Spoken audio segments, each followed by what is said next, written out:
Hi there guys, and welcome to the channel. Today's topic is do's and don'ts in Vietnam. So let's get started with the do's. So what do I think, in my opinion, are the things that you should do if you come to Vietnam to visit, or perhaps if you're staying here long term, what should you do to enjoy the country a little bit more?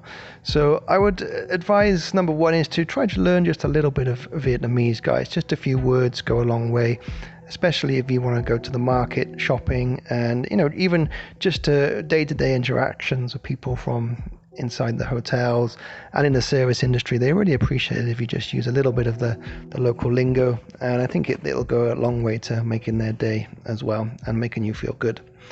What else is good to do? Well, eat the food, guys. Vietnamese food is interesting and varied.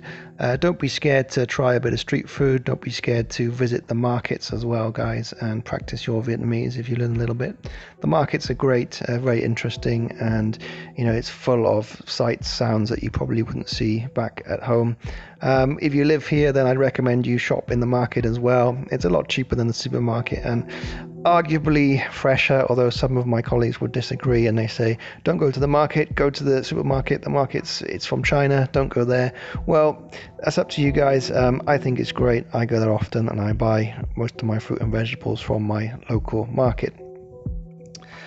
Visit the temples and pagodas, guys, but remember to wear trousers or pants if you're a man, and wear a long dress if you're a woman. The same goes for government buildings. So if you are living in Vietnam and you need to go and visit a government building, for example, to, get a driving license, get your wedding, your marriage certificate notarized, any kind of government building, they won't let you in unless you cover your legs. So I've made this mistake a couple of times. I've turned up in shorts and I've been sent away. I have to come back another day. Highly inconvenient. So guys, that would be my number one tip today. Wear trousers or wear a long dress if you're a lady when you visit government buildings in Vietnam. And the same goes for temples and pagodas as well. When you go outside, always take water, wear sunscreen. That one's pretty obvious, but many times I've left the house and thinking, I'm not thirsty, I'm going to be out for 30 minutes, I'll be fine. Within about 10 minutes, it's 38 degrees, it's absolutely boiling and humid, and you will be thirsty. So I always carry water with me wherever I go. If it's on my way to work, if it's just, whatever, I always take water with me. Always wear a little bit of sunscreen as well, guys. The sun here is absolutely roasting. Take off your shoes, guys, when you go inside anybody's house. So this is a big thing that you should always try and do. So always take your shoes off, your flip-flops off when you go inside anywhere. It's a little bit weird because you see Vietnamese people, sometimes they bring their motorbikes inside their house and store them in their house, and yet they will take off their shoes when they get to the front door and never wear shoes in the house. So yeah, look into that as you will, but don't wear your shoes inside someone else's home.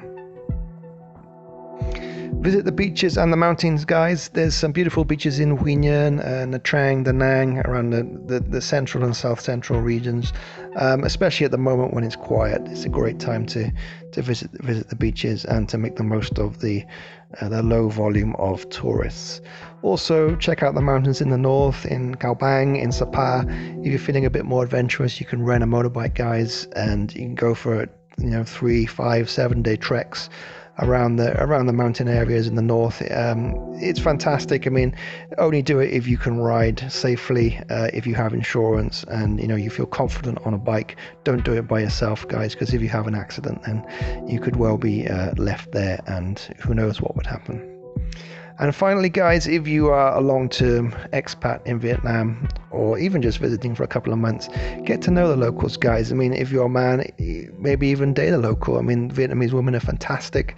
They're great people. Their heart and soul is in the right place, and I would thoroughly recommend dating a local if you get the chance. Okay, so on to the don'ts, and my number one thing not to do in Vietnam. Okay, this is number one. Don't get involved with drugs in any shape or form. Okay, this means smoking weed to anything else you can think of. Vietnam still carries out the death penalty for drugs, guys. I mean, they don't mess around here when it comes to drugs. So leave that habit wherever you come from, and don't bring it here. Because there will be problems, guys, and you do hear of stories of people getting in, people in the beach towns especially think, oh, there's no law enforcement here, I can do what I like. No, that's not the case. You never know when something bad might happen, and in regards to drugs, guys, you do not want to be messing around with that in this part of the world.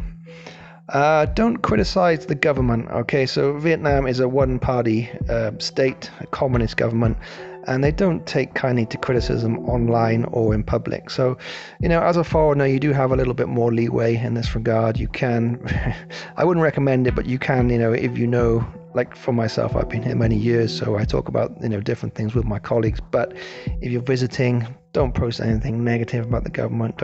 Don't post any pictures about people in the government, things like that. Use common sense, guys. It's not as bad as China, but they're still very, very protective of their one-party state, and you have to be very careful in regards to this aspect of the country.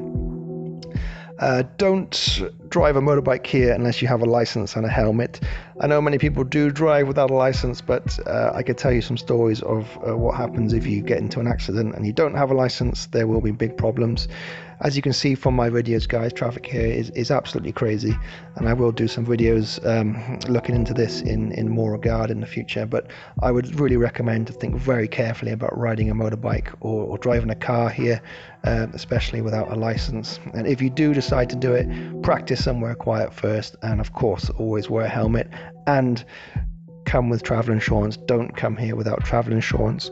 The Vietnamese hospitals are very varied. They're not great, but they're not bad. It depends on what you need doing, but you don't want to be here on holiday and end up in hospital, or you don't want to be here long term and having to spend a lot of time in hospital because of an accident. Don't mention the war, guys, especially with older Vietnamese. Younger Vietnamese are more open to talking about many things, but with the older generation, for obvious reasons, they're a lot more sensitive about topics such as the war, so keep that one to yourself. And another very, very strong don't let a Vietnamese person lose face. Okay, so there's this concept of face in Asia, especially in China and in Vietnam, and it's a difficult one to kind of to describe, really. It's to do with the public perception, morality, how people are seen and portrayed in public. So you really don't want to embarrass a Vietnamese person in public. You don't want to raise your voice or shout at them. You don't want to argue with them in public or make them look stupid in public. Okay, this is losing face. This is a big no-no in most Asian cultures, but especially in Vietnam, guys. And Vietnamese people are generally quite calm, but they can go crazy. I've seen it happen. And if you make somebody lose face, then that is when that may happen. Okay, guys, so that's my summary, just a quick one today. Thanks for watching, thanks for listening. Please like and subscribe to the channel, leave a comment if you find it useful, it all helps. Okay, have a good day, catch you later.